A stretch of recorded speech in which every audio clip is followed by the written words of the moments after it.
Tardes a los presentes en particular, pero en especial a toda la audiencia de los colegios públicos de abogados del país que está participando de esta nueva experiencia del Instituto de Estudios Legislativos de la Federación Argentina de Colegios de Abogados, aprovechando las ventajas de la tecnología y de Internet.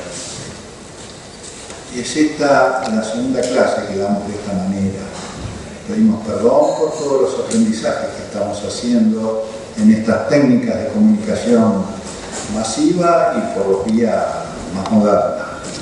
El miércoles pasado comenzamos una experiencia similar con el desarrollo del tema derecho de daños y control de constitucionalidad de la ley de riesgos de trabajo.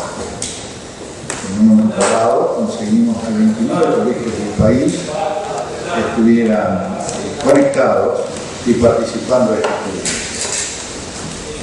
Hoy continuamos la misma con el trabajo desarrollado por la sección de Derecho Tributario y la secretaria del IDEL, la doctora Gabriela Tosini, que encara la materia que es natural a su competencia. La doctora Tosini es profesora titular por concurso de Derecho Tributario en la Facultad de Derecho de la Universidad Nacional de Rosario. Además de cumplir las funciones de secretaria de la Mesa Ejecutiva del IDEL, es la encargada y directora de la sección de Derecho Tributario. Le acompaña el doctor Pablo Garbarino, invitado especial de la sección para esta ocasión, vocal del Tribunal Fiscal de la Nación, ex secretario letrado de la Corte Suprema de Justicia de la Nación y profesor de Derecho Tributario de grado de posgrado en la Universidad Nacional de Buenos Aires. El tema que vamos a abordar particularmente y que desarrollará especialmente la doctora Tosini es procedimiento tributario a nivel nacional del Tribunal Fiscal de la Nación, necesidad de reforma para garantizar el estándar mínimo conforme al bloque constitucional. Les deseamos la mejor de las suertes y la mayor de la participación a los colegios que se hayan conectado con esta experiencia. Gracias con la audiencia. Gracias, doctor González. Ante todo, quiero también agradecer esta iniciativa del Instituto de Estudios Legislativos de la Federación Argentina de Colegios de Abogados y ponerme a disposición desde ya para todo lo que se refiera a preguntas, inquietudes. No sé cómo es el mecanismo para la participación, pero bueno, eso verán complicando. Agradezco esta convocatoria, agradezco la presencia del doctor Pablo Garbarino, agradezco también la presencia de miembros que están en la sección de Derecho Tributario. La propuesta de hoy, iniciando este curso de Derecho Tributario, es referirnos a los procedimientos que existen a nivel nacional. Es decir, esto nos estaríamos refiriendo al derecho procesal tributario, que lo podríamos definir como ese conjunto de normas adjetivas que se aplican de forma especial a la contienda que se da entre los contribuyentes, responsables, terceros y el fisco. Decimos que son normas de tipo especial porque obviamente también supletoriamente existen en ser la Administración Federal de Ingresos Públicos, con sus dos direcciones, Dirección General Impositiva y Dirección General de Aduanas, un organismo administrativo. La aplicación supletoria será la ley de procedimientos administrativos, excepto que exista un procedimiento especial. Y en el caso, a nivel nacional, lo hay, y ahora nos vamos a referir. Luego de referirnos a este procedimiento para tomar conocimiento de forma específica de cuáles son los posibles caminos que pueden utilizar los contribuyentes y responsables para impugnar los actos del fisco, haremos un análisis diquelógico, un análisis convencional, es decir, el test frente al bloque constitucional actual, que está integrado por la Constitución Nacional, por los tratados internacionales colectivos de derechos humanos, los criterios interpretativos que hace al respecto la Corte Interamericana de Derechos Humanos, haremos el análisis a ver si realmente el procedimiento tributario a nivel nacional es compatible, respeta estos postulados esenciales que marca la Constitución Nacional. En caso que admitamos alguna cuestión de incompatibilidad con estas normas superiores, haremos la mención y la propuesta de reforma. Y digo esto porque la sección de Derecho Tributario de esta idea de FACA ha trabajado en este sentido, ha elaborado propuestas de reformas, incluso ya desde el año 2007, las que muchas de ellas fueron contenidas en las conclusiones de los diversos congresos nacionales de abogados, uno de ellos celebrado en Salta, otro celebrado en San Luis. Bien, veremos entonces cuáles son los diversos procedimientos a nivel nacional. Ante todo, cabe destacar que no contamos con un código tributario a nivel nacional, sí hay un código aduanero, pero no uno referido a los procedimientos fiscales. Solamente existe la ley 11.683, que se dicta allá por la década del año 40, y las únicas modificaciones que ha tenido han sido motivadas por planes antievasión, lo que demuestra a las claras que no ha sido el móvil en momento alguno la modificación para adaptar el texto a la Constitución Nacional. La Administración Federal de Ingresos Públicos, a partir del año 93, tomó a su cargo, además de la recaudación, fiscalización, recepción de gravámenes nacionales, todo lo que se recauda sobre la nómina salarial, es decir, abrazó bajo su órbita el derecho previsional, y es así como inicia fiscalizaciones, verificaciones tendientes a controlar todo lo que se recauda sobre la nómina salarial y también tendiente a su cobro. Y además, a partir del año 97 se disuelve la Administración Nacional de Aduanas, la Dirección General Impositiva, y se crea un nuevo organismo a partir de un decreto de necesidad de diligencia, el decreto 618, que es la Administración Federal de Ingresos Públicos. Y dentro de su seno abarca dos direcciones, la Dirección General Impositiva y la Dirección General de Aduanas. ¿Por qué digo esto? Porque el contribuyente tendrá que tomar noticia que frente a los actos de AFIP que quiere impugnar, tanto de alcance general como de alcance individual, tiene diversos procedimientos. Un procedimiento previsional, un procedimiento aduanero y el procedimiento impositivo propiamente dicho. Y estos procedimientos tienen también sus normativas especiales. Las leyes aplicables para los procedimientos en materia impositiva, vuelvo a decir, están regulados en la Ley 11.683 y en sus normas y supletorias, Ley Nacional de Procedimientos Administrativos, su decreto reglamentario, también el decreto reglamentario de la Ley 11.683, que es el decreto 1397 del año 79, el reglamento de actuación ante el Tribunal Fiscal de la Nación, y el Código Procesal Civil y Comercial de la Nación y Penal de la Nación, Civil y Comercial de la Nación, que se aplican supletoriamente. Mientras que en el procedimiento previsional hay normas específicas. Está el decreto 507 del año 93, la ley 18820, además de la ley 1683, y resoluciones generales de AFIP. Una de ellas del año 98, que es la resolución 79, y otra, la resolución 2827 del año 2010. Para los procedimientos aduaneros, el código aduanero. Veremos dentro de este plexo de procedimientos, nos vamos a referir específicamente al procedimiento impositivo a nivel nacional.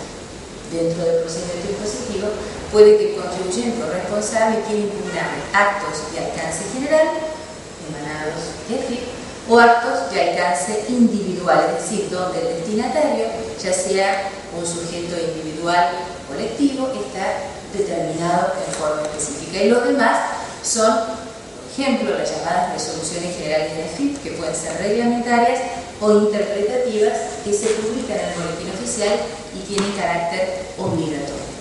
Entonces el contribuyente puede querer impugnar estos actos administrativos de alcance general porque afectan un derecho subjetivo o un interés legítimo. ¿Dónde está previsto ese procedimiento? en el decreto 618 del año 97. Para las resoluciones generales interpretativas hay un procedimiento especial, que es un recurso de apelación para ante el Ministerio de Economía de la Nación, que es a su vez el organismo que ejerce superintendencia sobre la Administración Federal de Servicios Públicos. Para las resoluciones generales reglamentarias no hay una norma específica, y si no hay una norma específica vamos a ir en búsqueda de la Ley Nacional de Procedimientos Administrativos, y entonces el camino será el artículo 24, que es la impugnación judicial de los actos administrativos de alcance general. Y para agotar la vía previa administrativa, si bien hay diversas opiniones doctrinarias, la mayoría coincide que se trata de un recurso de alzada. Y luego los actos administrativos de alcance individual, que son quizás aquellos que más utilizan, que más controversia generan, porque son los que la AFIP va a utilizar para determinar una obligación impositiva, para aplicar una multa, para aplicar una sanción de clausura con una multa. Y estos están previstos especialmente en la Ley 11.683. Veremos, antes de llegar a estos actos, cuáles son los procedimientos previos dentro de la administración que generan estos actos que luego pueden ser impugnados, ya sea en sede administrativa, en sede judicial o bien ante el Tribunal Fiscal de la Nación, que es un nuevo organismo específico del derecho tributario al que nos referiremos en su oportunidad. Dentro de estos procedimientos vamos a encontrar actos administrativos de alcance individual que aplican multas. Estos se encuentran previstos en la Ley 11.683 con un sumario previo. Esas multas pueden ser generadas por infracción a los deberes de tipo formal, no contestar un requerimiento, no presentar una declaración jurada. Formal agravado, que son aquellos que generan una sanción de clausura y de multa y que también tienen un procedimiento especial. Los primeros van a dar lugar a un sumario previo, donde el contribuyente va a poder ejercer su defensa a través de un cargo, del ofrecimiento de prueba. Eso lo encontramos previsto en el artículo 70 y 71 de la Ley 1683. Y el otro procedimiento, que es el de clausura, que es una sanción formal agravada, clausura con multa, prevé un recurso en sede administrativa y luego un recurso ante el Poder Judicial, que desde ya les adelanto que conforme el texto de la Ley 11.683, este recurso, dice la ley, no tiene efecto suspensivo. Es decir, la resolución, la clausura aplicada por AFIP tiene fuerza ejecutoria y el recurso ante la justicia, dice la ley, no tiene efecto suspensivo.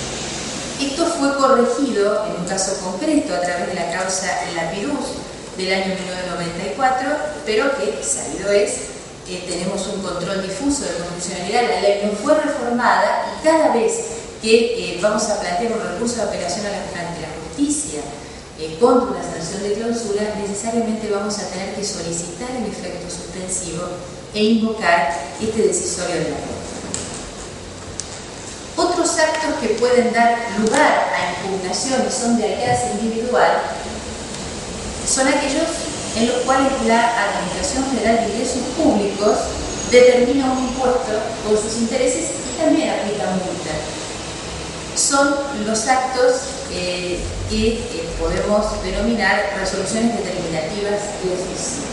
Para llegar a la resolución determinativa de oficio también hay todo un procedimiento previo que está regulado, por un lado, en una etapa instructoria previa del organismo que tiene facultades de fiscalizar, de verificar, de solicitar documentaciones, exhibición de libros, de comprobantes, hasta que el fisco arriba a un ajuste fiscal.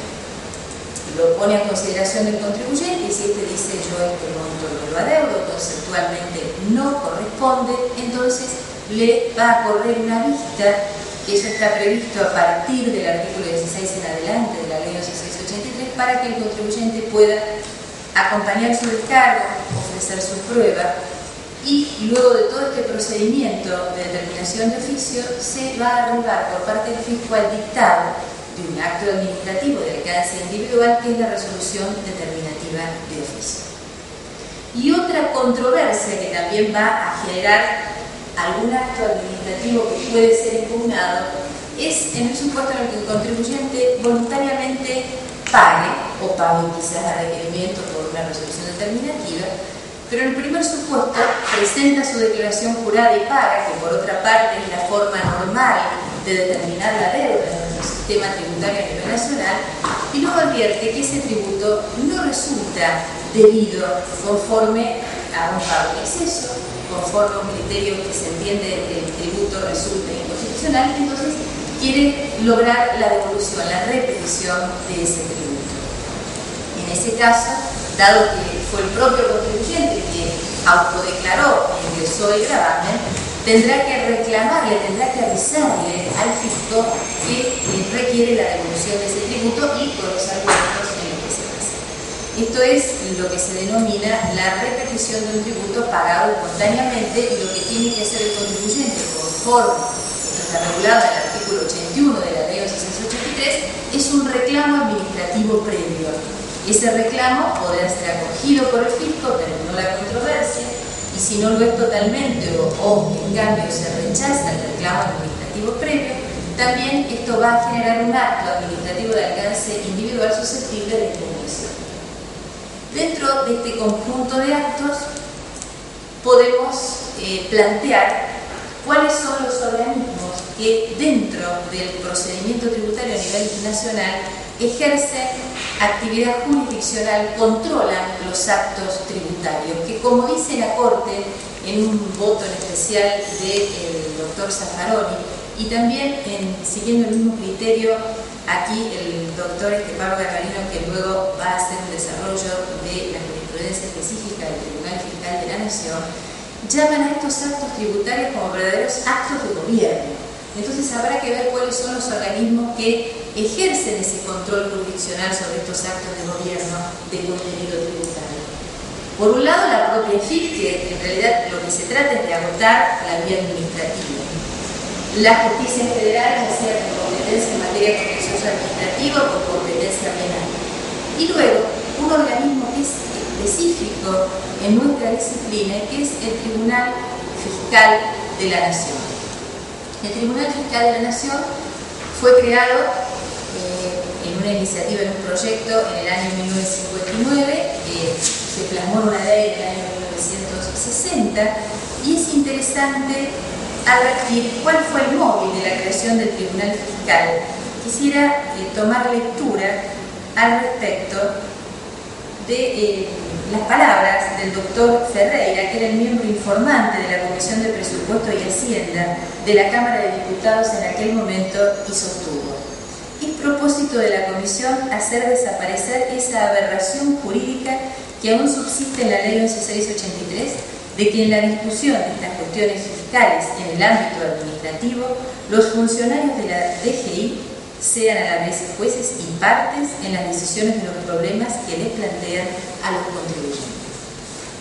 Ese fue entonces el móvil del Tribunal Fiscal de la Nación, ser un organismo tuitivo de los derechos de los contribuyentes, nacer a favor de los derechos del contribuyente. Tan es así que quien tiene la legitimación activa, quien puede iniciar las apelaciones, las demandas ante el Tribunal Fiscal de la Nación, son los contribuyentes responsables o los terceros o infractores frente al fisco. Y en realidad también para atenuar la vigencia del solve repete en la Ley 1183. Porque ahora veremos cómo funciona este juego de recursos, pero si elegimos agotar la vía ante la propia FIP, el desenlace será tener que pagar, es decir, ingresar el tributo con más los intereses, y el único camino posible para seguir la contienda y la discusión será la repetición tributaria. O sea que inexorablemente se adelanta la sanción al proceso y no hay un debido acceso a la justicia en materia fiscal, y nuevamente juzgar al contribuyente por el mismo organismo. Por ello, resulta loable la creación del Tribunal Fiscal de la Nación, más allá de alguna discusión que puede generarse, porque si tenemos que encuadrar al tribunal dentro de la división de poderes, no está inserto en el Poder Judicial, sino en el Poder Ejecutivo, si bien sus miembros tienen todas las garantías de los camaristas federales, todas las exigencias al respecto, son jueces especializados, sus sentencias son revisables ante la justicia, en este caso ante la Cámara Nacional con competencia en materia contenciosa administrativa, y no solamente es propio de nuestro derecho, sino que se inserta en una de las corrientes de control jurisdiccional de la administración, que es el sistema americano de revisión de los actos de la administración. No es casual que el Tribunal Fiscal de la Nación toma su origen en la Tax Court, que es también un tribunal de las mismas características en Estados Unidos, que inclusive también tenía una sede fija y se constituían sedes móviles en los diversos estados donde se generaba la controversia tributaria. Veamos entonces cuáles son los posibles recursos ante estos organismos. Vamos a tratar de hacerlo en forma lo más sistemáticamente posible, porque podría esto generar varias charlas al respecto de cada uno de los recursos, de los procedimientos. No olvidemos que lo que queremos es dejar en claro primeramente cuál es el procedimiento y analizar a ver si este procedimiento resulta o no compatible con el texto constitucional. Yo diría que para comenzar a abordar esta temática tenemos que partir del artículo 76 de la Ley 11.683. Este artículo nos marca dos recursos posibles frente a tales actos de alcance individual, actos administrativos de alcance individual. Uno de ellos es el recurso de reconsideración. Este recurso se plantea ante el propio organismo.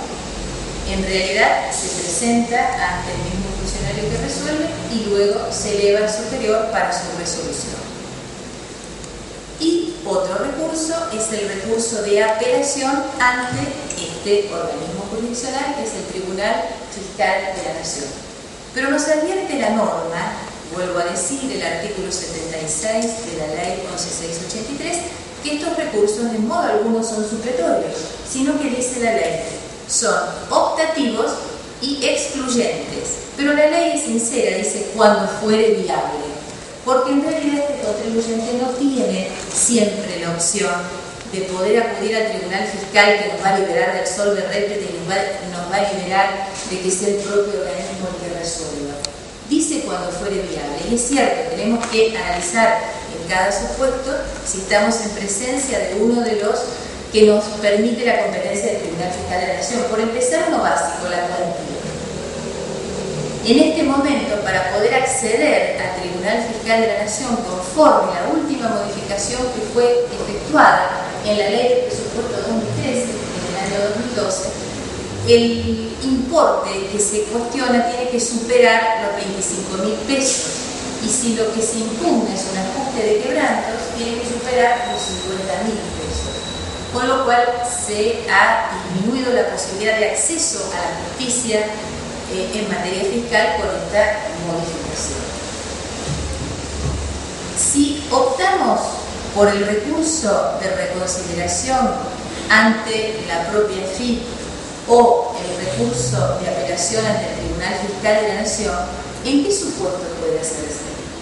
Nos dice la norma, contra las resoluciones que determinan tributos. Nosotros habíamos visto que uno de los supuestos es aquel en el cual la FIP, ejerciendo su facultad de verificación, fiscalización, arriba a un ajuste fiscal, el contribuyente se opone al mismo, luego del procedimiento de determinación de oficio, y entonces la FIP dicta un acto administrativo en el que determina el impuesto, supongamos una determinación de impuesto a la ganancia en el periodo 2009, con más los intereses, con más la multa.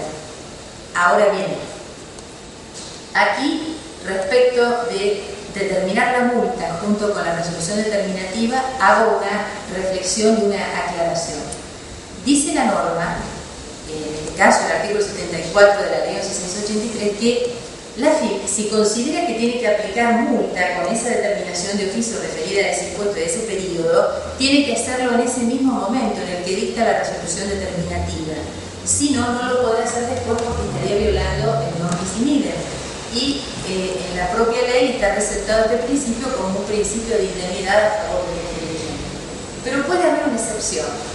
Uno siempre suele decir, cuando explica esta temática, es mejor que el contribuyente reciba una resolución determinativa que contenga la multa que no diga nada, porque seguramente no es que la AFIP se haya olvidado de aplicar la multa, sino que la excepción a esta exigencia de aplicar la multa es que pueda dar lugar a una denuncia penal. Por eso este es el momento cuando se notifica la resolución determinativa que probablemente pueda generar para que el fisco haga una denuncia penal posteriormente. En este caso tendrían que ser supuestos, de acuerdo a la última reforma de la ley penal tributaria, de superar los 400.000 pesos por impuesto y por periodo fiscal. Este es un supuesto entonces, resolución determinativa de impuesto. Otro supuesto, nos dice el artículo 76, es una resolución que aplique multa u otro tipo de sanción, excepto la clausura, porque la clausura tiene un procedimiento